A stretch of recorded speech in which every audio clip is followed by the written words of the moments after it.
也跟天气有关系，要关心的是飓风的灾情。在加勒比海打转一段时间的美丽莎飓风，最新的进展是，它登陆牙买加之后呢，继续扑向了古巴，在当地造成严重的破坏。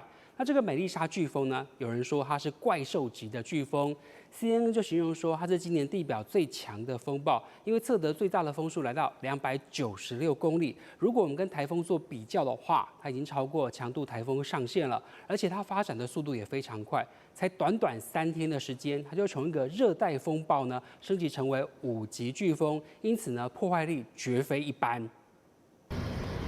一个晚上的狂风作响。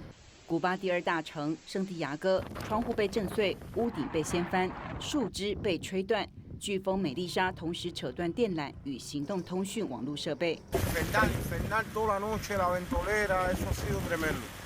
还有河流泛滥，水库蓄水量超过容量的70%，洪水急流。古巴的奥尔根、瓜达纳摩等省份受灾严重，有的地方水淹到脖子。Muy mal, el techo se fue. La cocina, todo el mundo, la cama, todo se inundó. Todo el agua entró para allá adentro.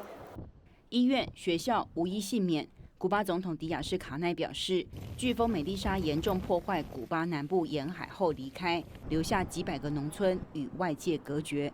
BBC 报道，古巴实行共产主义，正经历几10年来最严重的经济危机。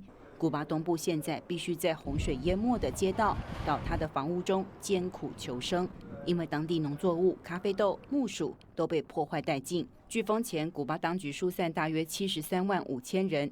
灾后虽然家园没了，但人活着就会有希望。大新闻彭信编译。